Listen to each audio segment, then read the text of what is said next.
Ils m'ont dit qu'ils allaient me tuer et m'enterrer sous le plancher, pendant qu'ils me violaient en tenant un couteau d'une main et mes poignets de l'autre. Ils m'ont emmené dans les bois après minuit et menacé d'être laissé là si je ne faisais pas ce qu'ils me demandaient. On m'a pissé dessus, craché dessus, giflé, donné des coups de pied et des coups de poing. Ils me traitaient de pute blanche. Ils ont essayé de me marier à un musulman. Ils ont essayé plusieurs fois de m'emmener au Pakistan. Heureusement pour moi, je n'avais pas de passeport. Je ne peux même pas compter le nombre de fois où j'ai été passée à des groupes musulmans. Il y avait d'autres filles. Je n'étais pas la seule. Ils nous ont fait beaucoup de mal.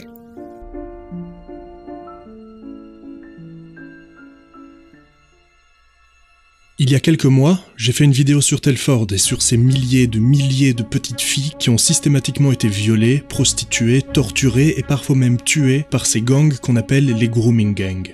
La police, les services sociaux et les médias n'ont rien fait de peur d'être traités de racistes et ceux qui ont tenté de faire quelque chose pour aider ces filles ont vu leur vie détruite.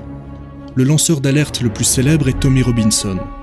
À l'heure où je vous parle, il est toujours en prison. Son procès a été expédié en moins de 10 minutes. Verdict, 13 mois ferme. Ils l'ont envoyé en prison en moins d'1 heure, après qu'il ne se soit fait arrêter sous un faux prétexte, et ils l'ont depuis transféré dans une prison beaucoup moins sûre pour lui, alors qu'ils savent très bien qu'il est la cible numéro 1 d'une certaine communauté carcérale. Il a été accueilli dans sa nouvelle prison, au cri des prisonniers qui hurlaient en anglais et en arabe qu'ils allaient le torturer et puis le tuer. Il est en isolement total la plupart du temps, mais il reste en grand danger. Des manifestations ont eu lieu aux 4 coins du globe. On a parlé de Tommy Robinson partout dans le monde, partout sauf dans son propre pays, puisque les médias suspectés de pouvoir prendre sa défense ont eu une interdiction totale de parler de lui pendant plus d'1 semaine. 1 semaine, laissant le temps aux puants de service de salir une fois de plus son combat. Le peuple anglais est descendu plusieurs fois dans la rue pour exiger sa libération, mais les médias n'en ont pas parlé.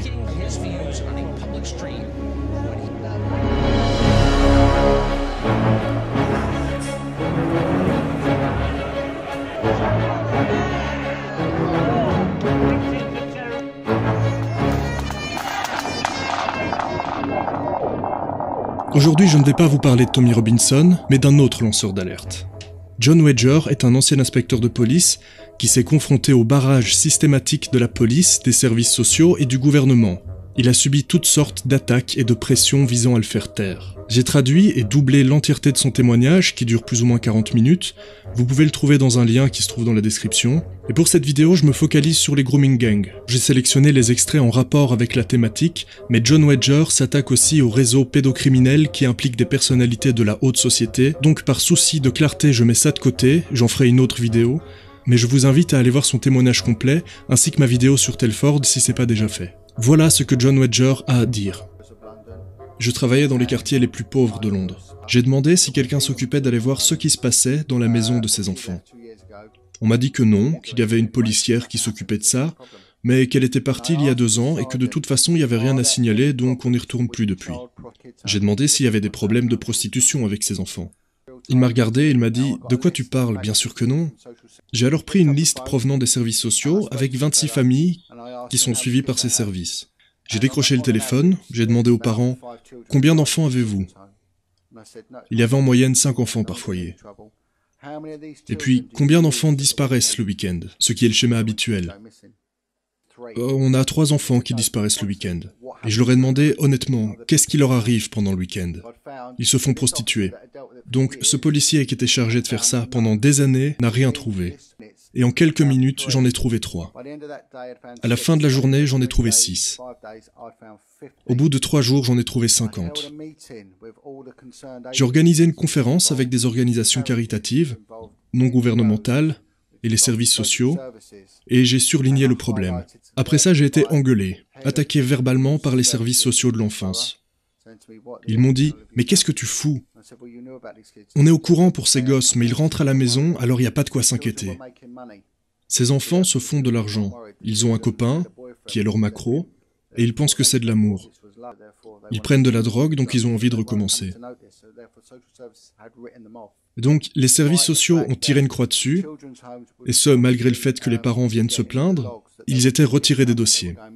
Les services sociaux laissent ça de côté parce que ce n'est pas un problème familial. C'est quelqu'un d'extérieur à la famille qui les prostitue, donc c'est extérieur à la famille. Suite à cette conférence, j'ai été mis sur la touche et transféré à nouveau. C'est précisément ce qu'a dit la lanceuse d'alerte Anne Cryer, qui était membre du Parlement. There were only about 12 or 13, very young. Not entirely, but nearly always, the gangs are from the Mirpuri Pakistani community. It's not fair. We've told West Yorkshire Police about it.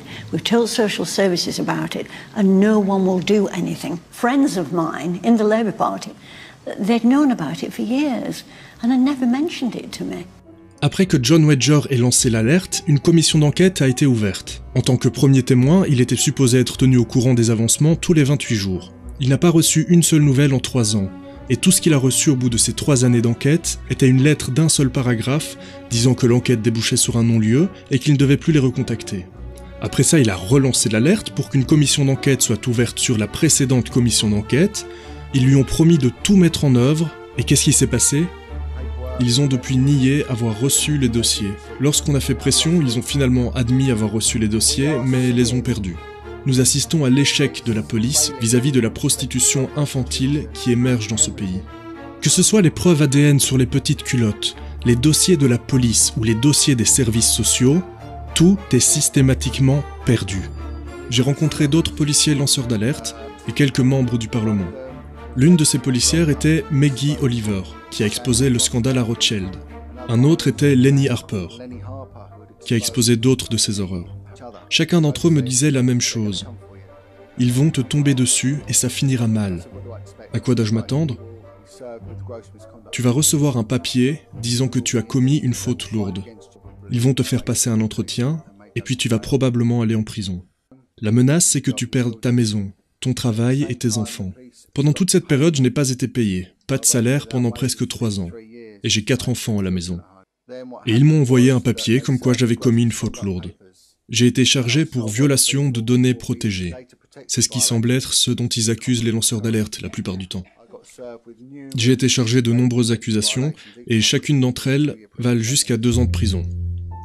Girls as young as 11 were raped by large numbers of male perpetrators. Victims being raped with knives, victims being raped with bottles, victims having their tongue nailed to tables. There were examples of children being doused with petrol and threatened with being set alight.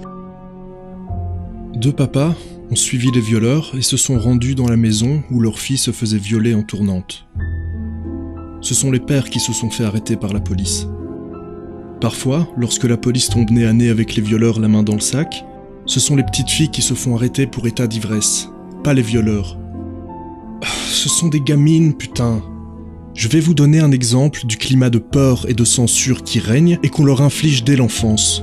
À Manchester, une gamine de 14 ans était en cours de sciences dans un groupe avec 5 autres élèves qui étaient tous pakistanais et seulement l'un d'entre eux parlait anglais. Elle a demandé à son professeur si elle pouvait changer de groupe parce qu'elle ne comprenait pas les autres élèves. Le professeur lui a hurlé dessus en la traitant de raciste et a appelé la police. La police l'a emmenée, ils lui ont retiré ses lacets, ils ont pris ses empreintes digitales et son ADN et l'ont mise dans une cellule. La police a par la suite déclaré prendre très au sérieux les crimes de haine. Et l'école a dit vouloir veiller à ce qu'il règne une attitude tolérante à l'égard des élèves de toutes les origines ethniques. Dans une autre école, il y avait une excursion à la mosquée, lors de laquelle les enfants sont invités à prier pour découvrir les magnificences de l'islam. Des parents qui ont refusé que leur enfant n'y aille ont été traînés devant la justice et contraints de s'excuser en disant qu'ils n'étaient pas islamophobes et ont dû payer 150 € d'amende. Tommy Robinson et John Wedger ont fait ce choix. Le choix de tout perdre pour une cause. Et ils ont tout perdu. Plus d'une fois. Je sais que c'est difficile, on a peur. Il y a la pression sociale, les lois antiracistes qui bafouent la liberté d'expression et qui sont utilisées à des fins politiques tout en étant présentées comme étant vertueuses. On peut pas tous se permettre de tout perdre. On peut pas tous se permettre d'être un héros du jour au lendemain. On a des responsabilités. Ce qu'on peut faire par contre, c'est partager cette vidéo avec un ami ou avec notre famille. La montrer au moins à une personne, comme ça la prochaine fois qu'ils vous donneront des leçons, qu'ils essayeront de vous faire culpabiliser pour votre couleur de peau, en vous parlant de privilèges blancs et que les blancs ne peuvent pas être victimes de racisme, vous saurez quoi leur répondre. Si vous vous abonnez, cliquez aussi sur la clochette, parce que les abonnements ne veulent plus dire grand-chose. Passez une belle journée. À bientôt. And do they all know each other, do you? Yeah. And how many men do you think were there that night? More than 20, I think. So did you report this to the police? Yeah. They investigated, but there wasn't much evidence against them to charge them. Because it was my word against theirs. But how do you feel when looking back and being in the park? I just felt sick.